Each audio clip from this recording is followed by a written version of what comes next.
to your beautiful cathedral and the chapel dedicated to St. Wenceslaus.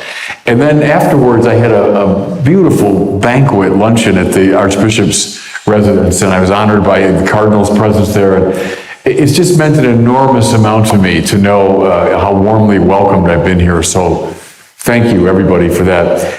And just one word of introduction before I read the paper. I wrote this paper on Thomas Aquinas in honor of the 800th anniversary of Thomas's birth, which we're celebrating all during this year of 2024.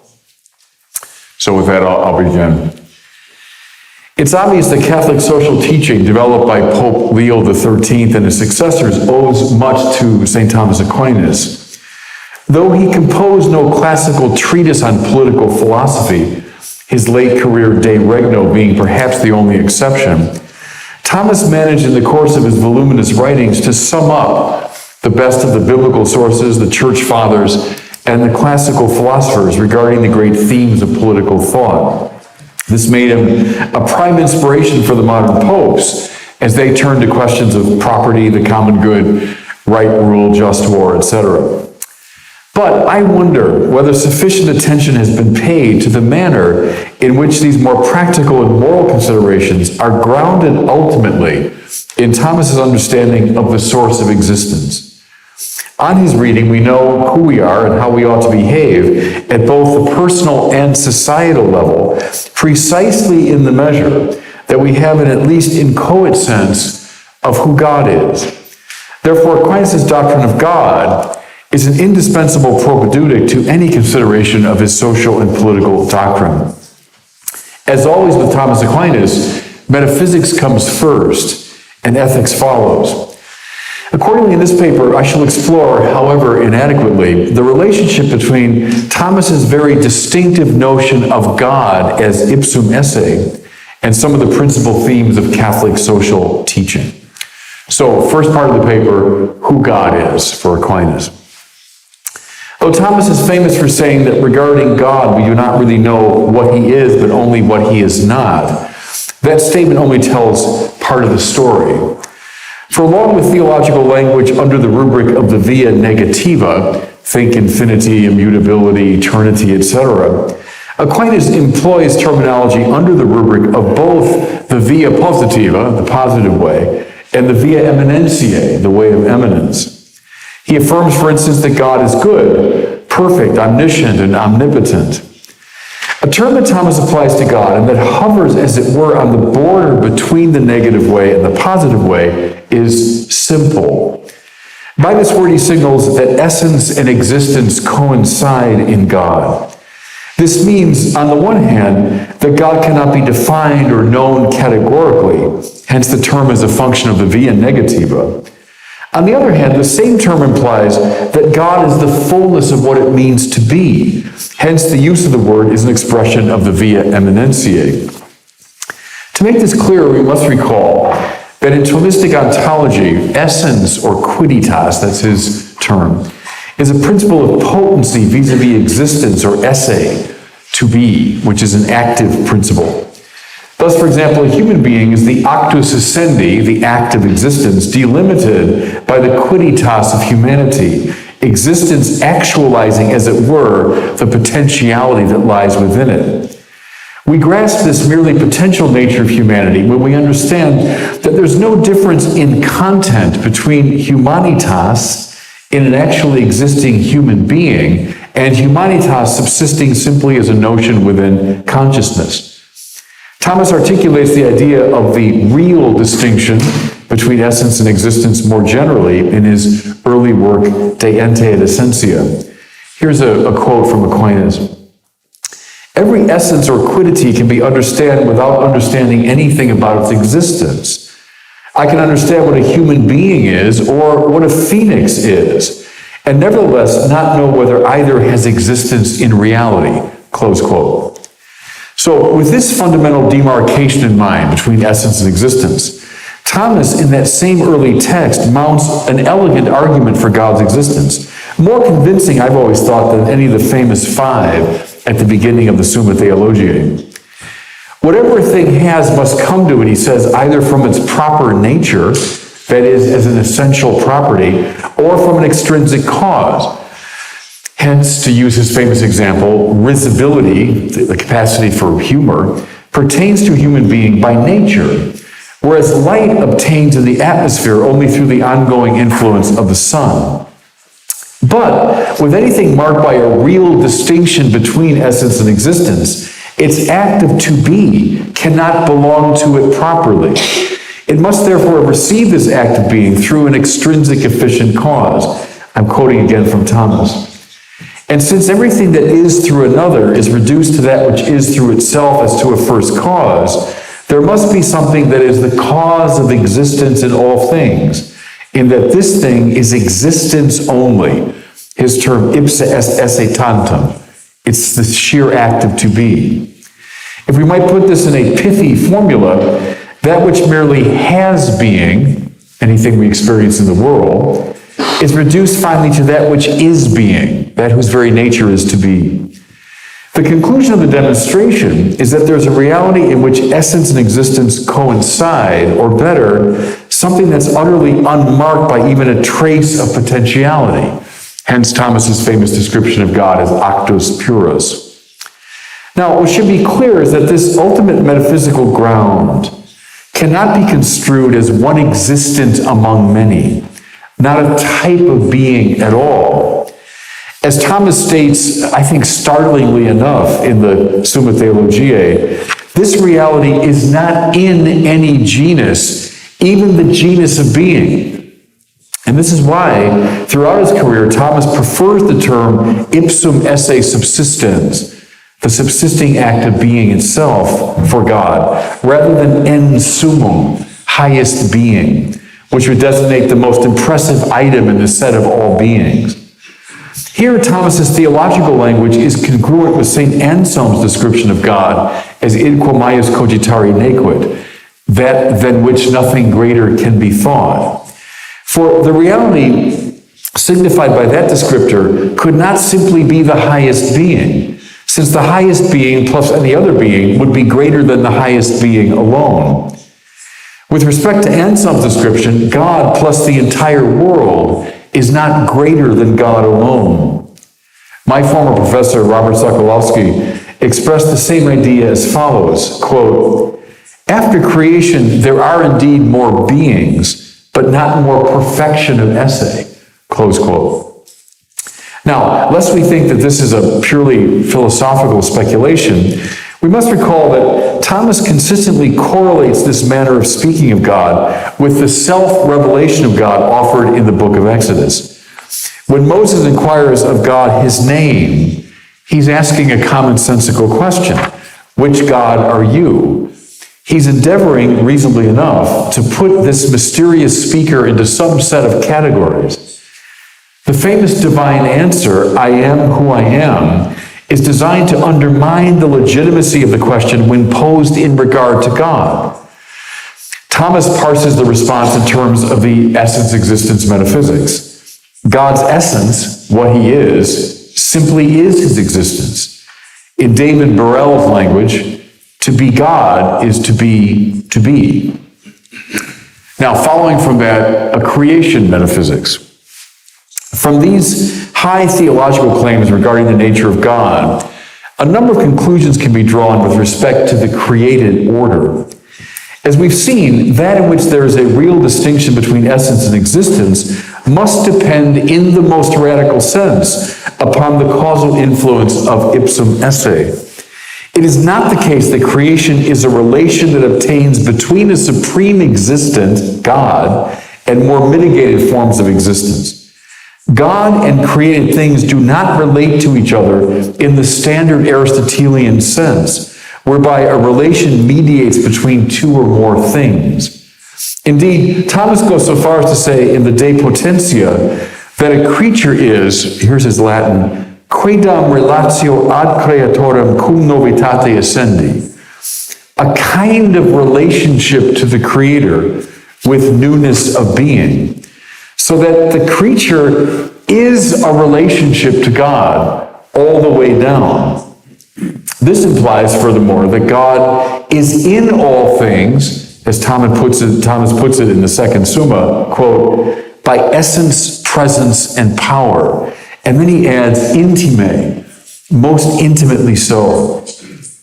Not an event sequestered at the beginning of time, creation is indeed continual. Creatio continua, Aquinas says. God sustaining the universe moment to moment. As the contemporary Thomist Herbert McCabe, I think, beautifully puts it, quote, not just like a sculptor who makes a statue and then leaves it alone, but rather like a singer who keeps her song in existence at all times. Though, as we will argue anon, God is certainly other than his creation, he is, as Catherine Tanner has it, otherly other, which is to say, non-contrastively or non-competitively other. In accord with his analogical conception of being, Thomas would never hold that God and creatures can be compared or contrasted in the ordinary sense of those terms. Neither, this is very important for politics, I think, neither do they jostle with one another for dominance on the same ontological grid. Instead, God, the true God, can come intimately close to a creature without compromising its integrity. We might see the episode of the burning bush in the book of Exodus, in which God's proximity makes the bush beautiful and radiant without consuming it, as an evocative anticipation of the incarnation, in which two natures, divine and human, come together, as the Council of Chalcedon put it, without mixing, mingling, or confusion, and utterly to the advantage of the human nature so united. Now, this language might easily lead one to conclude that Aquinas is a near pantheist, but this must be resisted. For he insists as clearly on the distinction between God and the world as he does on the proximity of God to the world.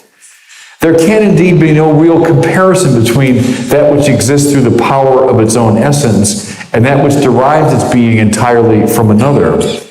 Between creator and creatures, there yawns indeed an infinite existential divide. Though God's otherness is non-contrastive, it remains total. Actus purus could never be confused or commingled with beings marked by potentiality. A very positive implication of this aspect of his teaching is that the created realm has its own relative independence. By the very act of creation, God opens up a space that is proper to the finite order, allowing it its own integrity. Thus, we can speak, for example, of the causal relationships and ontological principles that obtain within the material and political orders without making constant reference to the first cause. This is once again precisely because that cause is not one being among many, competing within the nexus of contingent causes and agents. The highly paradoxical claim that we've been exploring, that God is, as St. Augustine put it, simultaneously intimior intimo meo et superior sumo meo, closer to me than I am to myself, and infinitely beyond who I am. This carries unavoidably the implication that God has loved the universe into existence. Now, why? Well, according to Thomas's well-known formula, to love is to will the good of the other. If this is the case, then the cause that is fully actualized and that hence has no existential defect whatsoever can direct his will ad extra only in a completely unself-interested manner. He can only will the good of the other, since what is other to him can be of no possible advantage to him. This means that the very transcendence of God is what permits him to desire and make possible real human flourishing. Uneasy with the neo-Gnostic speculations of Hegel regarding the motivation for creation, the First Vatican Council taught that God gave rise to finitude not out of need, but rather to manifest his glory, which is coincident with the well-being of what he's made. St. Irenaeus put it famously, Gloria Dei homo vivens. The glory of God is a human being fully alive. We could say the glory of God is creation fully realized. Following the speculations of theologians in the school of radical orthodoxy, we might also observe that God's act of creation must be understood as peaceful and non-violent. In so many of the myths that have come to us from the ancient world, the act of creation is construed as a violent conquest, one god or set of gods defeating others. Typically in these accounts, the elements within the universe are interpreted as the severed and scattered body parts of the defeated deities. And we can even read the more rational accounts of the beginning of the world offered by the classical philosophers as refined versions of these primal myths. Thus, Plato's Demiurgos, surveying the forms, intrusively shapes matter, and Aristotle's prime mover similarly molds prime matter by means of irresistible attraction. But Ipsum Esse, and this is the point, Ipsum Esse, who brings every aspect of finitude into being ex nihilo, cannot even in principle intervene or interfere aggressively, manipulating something in the act of creation. Rather, it takes place non-violently. On the biblical telling, not through an act of conquest. Genesis is distinctive there, but rather through a non-violent act of speech. And if we might move from the metaphor of speech to that of music making, as we saw Herbert McCabe do, we come close to the musings of Augustine in his great, often overlooked treatise, De Musica, on music. In that remarkable text, the great African doctor maintains that every object, person, and event coming forth from the creative agency of God does so in the manner of a series of musical notes, each one of which endures only for a moment before giving way to the next. Since every creature comes into being ex nihilo, it contains within itself a tendency toward non-being, and thus inevitably fades away so as to permit the next ontological note to be sounded. Augustine's overall point is that this melodic and symphonic play takes place under the direction ultimately of the Creator God. And if we shift back to a more spatial metaphor, we see that all creatures, from the largest and most complex to the simplest and smallest, are related to each other precisely because they share a common center in God. Though there are differences among them, to be sure, they are differentiated at a relatively superficial level. For in the final analysis, individual creatures are like islands in an archipelago, separate at the surface but joined at the depths. St. Francis's ecstatic evocation of brother sun and sister moon is not just inspired poetry, but rather exact metaphysics. For even things in the inanimate order are ontological siblings to human beings.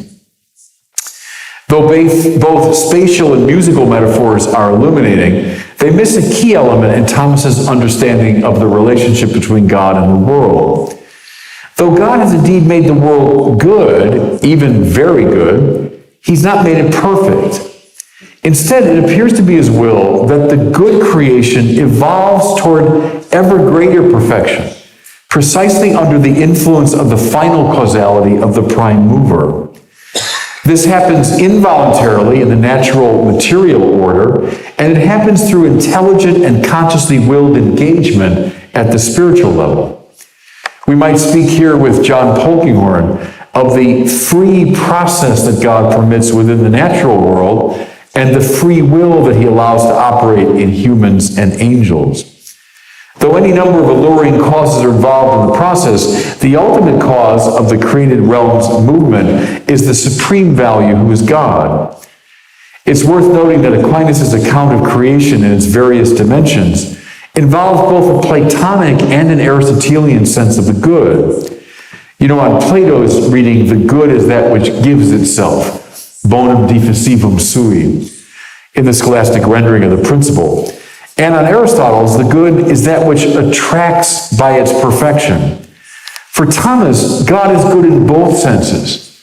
seen under the rubric, respectively, of efficient and final causality.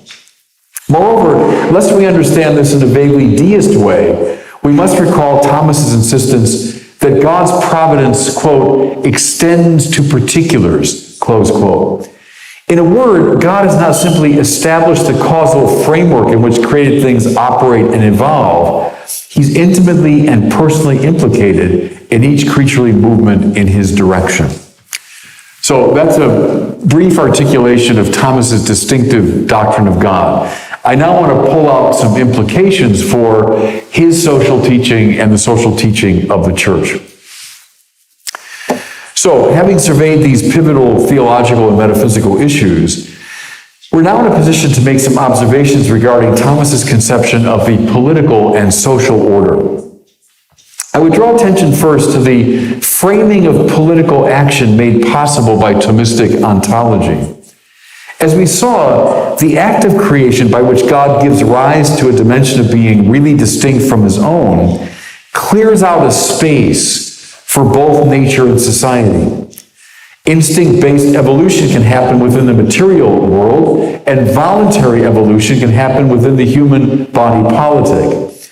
At the same time, the created universe is not independent of God or set conventionally over and against God, as the deists might have it.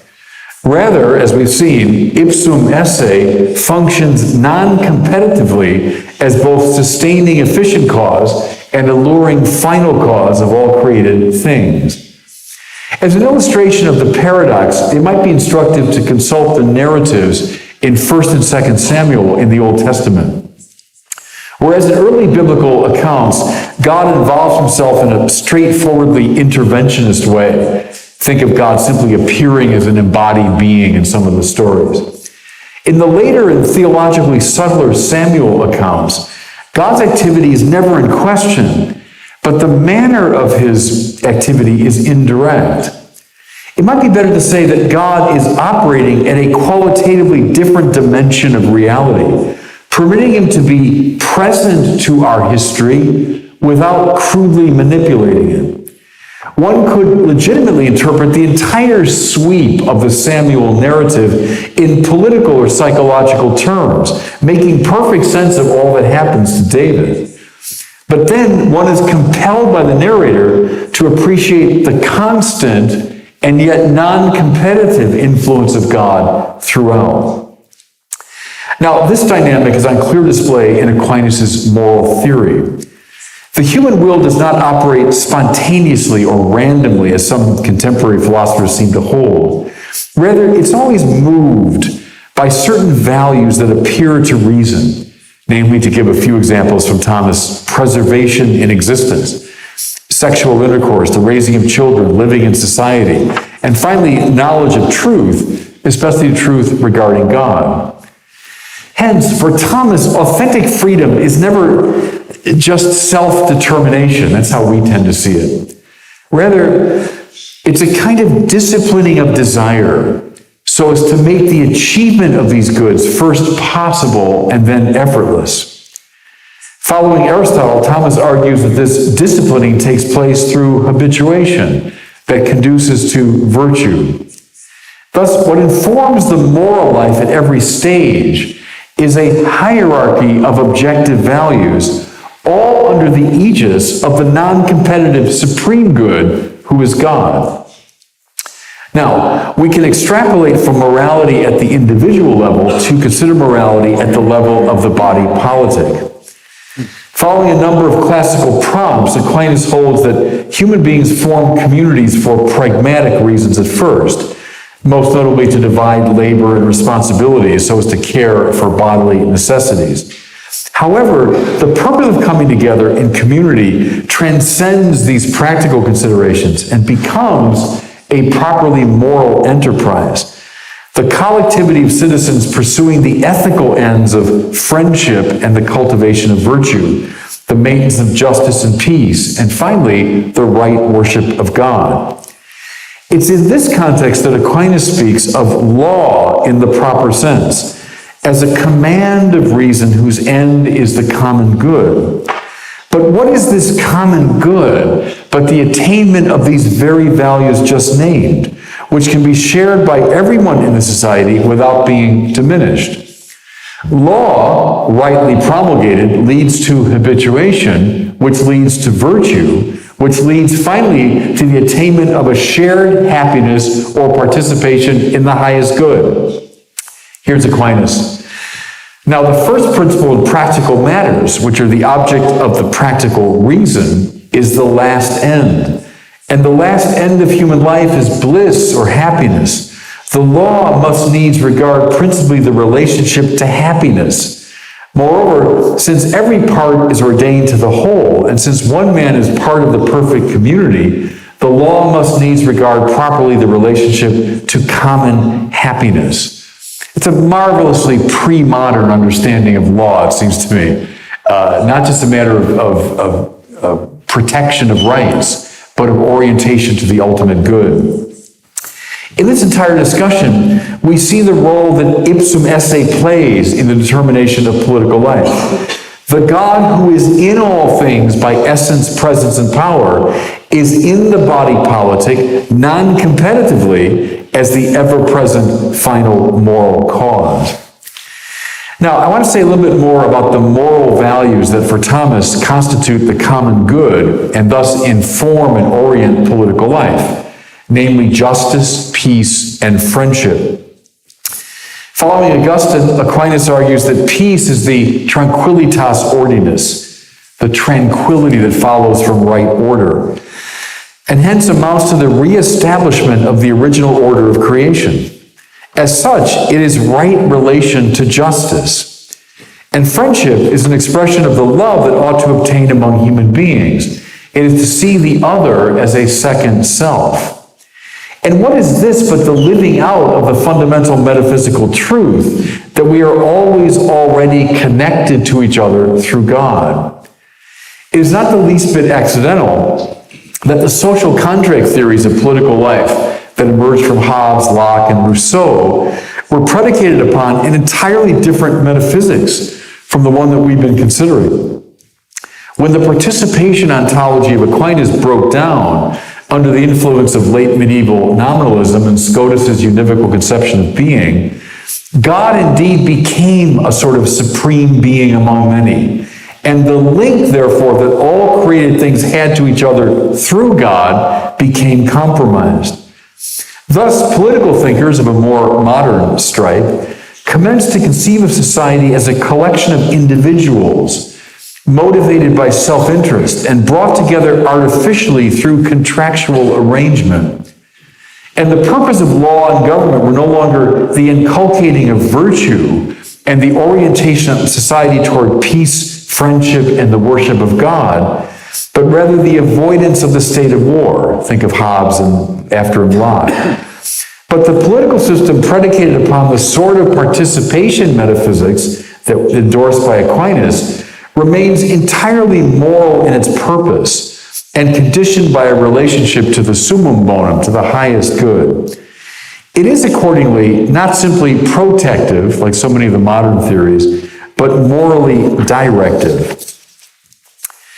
Following the great contemporary Thomist Serve Pinckaers, we should note that Aquinas articulates the moral structure of political life not simply in these Aristotelian terms of habit, virtue, and law, but also using the language and conceptuality of the Beatitudes.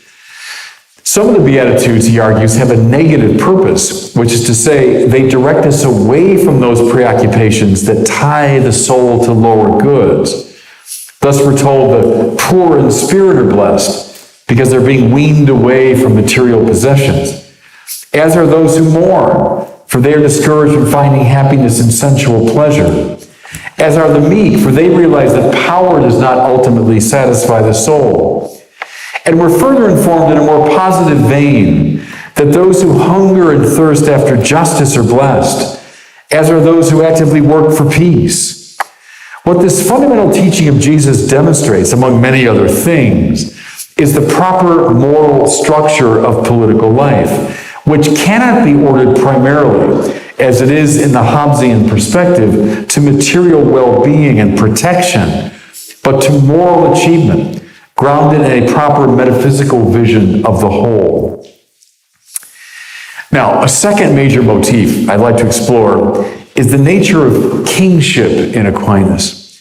For a move that Thomas makes throughout his career and in a number of different texts is to compare the activity of the king or the right ruler to that of God.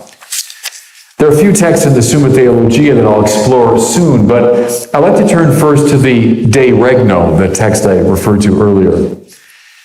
In accord with his typically teleological manner of analysis, Thomas opines that human beings who naturally congregate as a society stand in need of leadership. Quote, "For in every multitude there must be some governing power," close quote. What naturally follows is the question whether this ruling authority be a single person or a group. Aquinas argues that since the prime purpose of the ruling force is, quote, "to procure the unity of peace," and, quote, "since it is to manifest that what is itself one can more efficaciously bring about unity than several, the rule of one man is more useful than the rule of many," close quote. He makes the attendant observation that a governing force of several is wont to fall itself into disunity, and so to require its own governance. This intuition, furthermore, is borne out by considerable experience. I'm quoting again from Thomas. "For provinces or cities which are not ruled by one person are torn with dissensions and tossed about without peace," close quote. Finally, as a clinching argument, he observes in regard to a single ruler, I'm quoting again, "Let the king recognize that this is the office which he undertakes, namely to be in the kingdom as the soul is in the body and as God is in the world," close quote. Kingly government, it seems, is the best, at least in the abstract, because it's most like the divine government of the cosmos, by which a single mind organizes the many elements of creation and directs them to an end. Now, having made this point rather emphatically, Thomas immediately adds a very important qualifier. As long as the king rules in the manner of God, which is to say, for the sake of the good of those over whom he rules. What marks God's way of dealing with what is external to himself, as we have seen, is love, willing the good of the other. So the danger that continually threatens kingly reign is none other than tyranny, which is ruling to the advantage of the ruler. It's almost an obsessive preoccupation of the De Regno to warn of the menace of tyranny, making its author sound, I think at times, almost like an 18th century revolutionary. Quoting again from Thomas, "The dominion of the tyrant is the worst. Tyranny is more harmful than oligarchy. Therefore, this kind of government, tyranny, is to be avoided." I'm still quoting, "Keep far from the man who has the power to kill." So considering these evil effects of tyranny, King Solomon says, "When the wicked reign, men are ruined. And like a roaring lion or a charging bear is a wicked ruler over a poor people," close quote. And this is, of course, why Aquinas argues that in concreto, the optimal form of rule is a mixed government, combining elements of the regal, the aristocratic, and the popular. His clearest articulation of this teaching is found in the discussion of the Old Testament law in the Prima Secundae. I'm quoting again, "A kingdom is the best form of government, so long as it is not corrupt." He emphasizes, moreover, that, quote, "Since the power granted to a king is so great, it easily degenerates into tyranny, unless he to whom this power is given is a very virtuous man," close quote. But since virtuous people are never thick on the ground, realistically speaking, I'm quoting again, the best form of government is in a state or kingdom where one is given the power to preside over all, while under him are others having governing powers. And yet a government of this kind is shared by all, both because all are eligible to govern and because the rulers are chosen by all, close quote. This last text, I think, is a fascinating anticipation of the political arrangements that emerged, indeed, in the 18th century. Within my own American context, I can recognize readily enough the mutually correcting play between chief executive, something like a king, the Senate, something like an aristocracy, and the House of Representatives, elected most directly by the people. I also remarked the perhaps surprising insistence that all of the people are in principle eligible for government office, and that the entire population serves as the electorate. This is Thomas Aquinas, 13th century. In the course of his analysis, Thomas does not so much anticipate the future, but instead looks back to the ancient Hebrew form of government, which consisted of, he says, a king, think Moses and his successors, an aristocracy, think the 72 elders and their various successors, and he says a democracy, quote, insofar as the rulers were chosen from all the people, close quote. For our purposes, the most important point is that the mixed government is intended to check the excesses of a king, guaranteeing that he rules for the sake of the people, and hence in imitation of Ipsum Esse's loving governance of the universe. A third implication of Thomas's doctrine of God for social theory I'd like to examine is the relationship between humanity and the natural creation. Shaped by his biblical vision and by his metaphysical account of Ipsum Esse's rapport with the created order, Thomas certainly affirms the interconnectedness of all things and the signal importance of the material world. Remember that a major feature of his embrace of Aristotelianism as a young man was a turning toward the physical rather than away from it, which would have been a tendency in the more Platonizing theologians who preceded him. The sheer goodness, variety, and fecundity of nature he takes to be expressive of the infinity and intensity of the divine perfection. In his encyclical Laudato Si, Pope Francis evokes Thomas precisely on this score. I'm quoting now from the Pope. St. Thomas Aquinas wisely noted that multiplicity and variety come from the intention of the first agent, who willed that what was wanting to one in the representation of the divine goodness might be supplied by another, close quote. Aquinas famously comments that we come to know God through two books, the book of the Scriptures and the book of creation, both of which express God's word. Like his biblical and patristic forebears, he appreciates salvation as taking place within a properly cosmic context, the incarnation saving not only human beings, but in one sense the entirety of creation. This view is given particularly rich expression in the opening verses of the book of Genesis. In insisting that God created earth, planets, sun, ocean, and animals, Genesis was, on the one hand, dethroning these elements, all of which at various times and in various cultures were worshipped as deities. But on the other hand, it was demonstrating the role that they legitimately play within the scope of God's providence.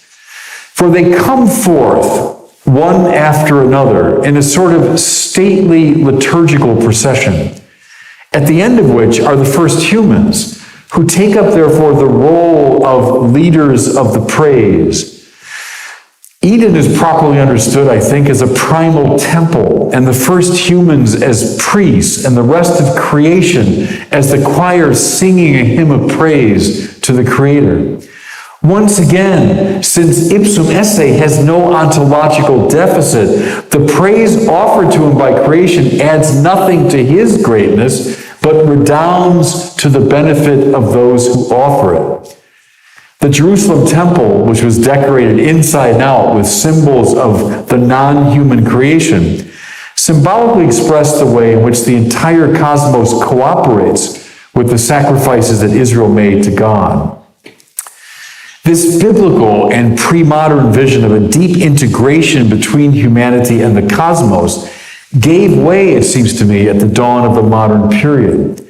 Once again, the breakdown of a metaphysics of participation had a good deal to do with this. But a principal consequence of the shift is that nature came to be seen as an object for human manipulation, something to be mastered, that's Descartes, or in the still alarming language of Francis Bacon, a victim to be tortured so that it might reveal its secrets. A huge shift between Aquinas' sense of nature and this modern sense. Pope Francis, again, speaks frequently in Laudato Si of what he calls the technocratic paradigm, namely one that, I'm quoting from the Pope here, exalts the concept of a subject who, using logical and rational procedures, progressively approaches and gains control over an external object. This method might be construed as appropriate within a purely scientific context, though even there Goethe's challenge to the aggressive style of Newtonian science would have to be taken into consideration. But certainly when applied to human beings or to the environment as a whole, its dangers and inadequacies appear quickly enough. Here's again from Laudato Si. It can be said that many problems of today's world stem from the tendency, at times unconscious, to make the method and aims of the sciences and technology an epistemological paradigm which shapes the lives of individuals and the working of society. The effects of imposing this model on reality as a whole are seen in the deterioration of the environment. Close quote. The technocratic paradigm, the Pope argues, is a function of the anthropocentrism characteristic of modern philosophy and inimical to a biblical and pre-modern Christian vision. I'm quoting again. Anthropocentrism has paradoxically ended up prizing technical thought over reality, since the technological mind sees nature as an insensate order, as a cold body of facts, as a mere given, as an object of utility. It views the cosmos as a mere space into which objects can be thrown with complete indifference. Close quote. A facet of the Pope's critique that's too often overlooked is how the technocratic paradigm represents a kind of neo-Gnosticism, which teaches contempt for the body. And when the body becomes simply an object of manipulation for the rational ego, abortion, euthanasia, transgenderism, etc., become acceptable moral options. Once again, for Pope Francis, and I would argue for Aquinas, these ethical observations are made in light of more fundamental theological commitments. Harkening back to the Middle Ages, to Bonaventure, the great Franciscan doctor, the Pope comments that since all things come from God, and since God is a community of persons in relation, all finite reality is marked by connectivity. And again, we saw that in Aquinas. More precisely, I'm quoting again, the divine persons are subsistent relations, and the world created according to the divine model is a web of relationships. Creatures tend toward God, and in turn, it is proper to every living being to tend toward other things, so that throughout the universe, we can find any number of constant and secretly interwoven relationships. Close quote. Everybody, that's the language of the pre-modern metaphysical tradition, not the language of post-Cartesian modernity. Now, one final conclusion regarding social theory I want to draw from Thomas's theology of God has to do with what he calls the universal destination of goods. A first text to consult is question 22 of the prima pars of the Summa, which deals with divine providence. In response to the question of whether God's providence extends to all things, Aquinas says, quote, the causality of God, who is the first agent, extends to all being, not only as to constitutive principles of species, but also to the individualizing principles. Hence, all things that exist in whatsoever manner are necessarily directed by God towards some end. This means that all finite being is under the direction of Ipsum Esse. In a word, the world and all that's in it belongs to God. Were God construed in the typically deist manner, we might speak of certain things or certain dimensions of creation escaping from his purview and control. But such a view is irreconcilable with participation metaphysics. From this consideration, we can turn to the matter of the legitimate use and ownership of the goods of the earth. In question 66, Article 2 of the Secundae, Aquinas distinguishes with respect to property between what he calls the potestas dispensandi and the potestas procurandi. Following largely Aristotelian prompts, Thomas offers a number of arguments in support of the right to procure goods for oneself. But then he speaks of the usus or use of what one legitimately owns. Here's another quote. In this respect, man ought to possess external things not as his own, but as common, so that he's ready to communicate them to others in their need, close quote. Though it's stated in the laconic style typical of Aquinas, this idea is actually, I think, explosive. It's congruent with St. Ambrose's observation to the effect that if a man has 2 shirts in his closet, one belongs to him, the other to the man who has no shirt. And it corresponds to Leo XIII's teaching in Rerum Novarum that, I'm quoting again now from Pope Leo, once the demands of necessity and propriety have been met, the rest of what one owns belongs to the poor. I'm going to say that again. I think it's such a radical statement, but it's grounded in Aquinas. Listen again. Once the demands of necessity and propriety have been met, the rest of what one owns belongs to the poor. As the papal expositors of Catholic social teaching have propounded again and again, this principle is grounded in the fact that all things, moment by moment, come into being through the creative agency of God, and therefore belong to God, and are destined finally for His purposes. Pope Francis relied upon this Thomistic distinction in Fratelli Tutti.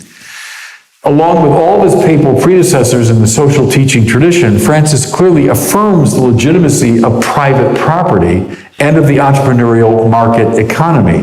I'm quoting now from Pope Francis. Maybe this will surprise some people. Business activity is essentially a noble vocation, directed to producing wealth and improving our world. God encourages us to develop the talents He gave us, and He has made our universe one of immense potential. In God's plan, each individual is called to promote his or her development, and this includes finding the best economic and technological means of multiplying goods and increasing wealth. That's someone who's advocating the market economy. But then the Pope makes the corrective in light of Aquinas. I'm quoting now. Business abilities, which are a gift from God, should always be clearly directed to the development of others and to eliminating poverty, especially through the creation of diversified work opportunities. The right to private property remains a right, is always accompanied by the primary and prior principle of the subordination of all private property to the universal destination of the earth's goods, thus the right of all to their use, close quote.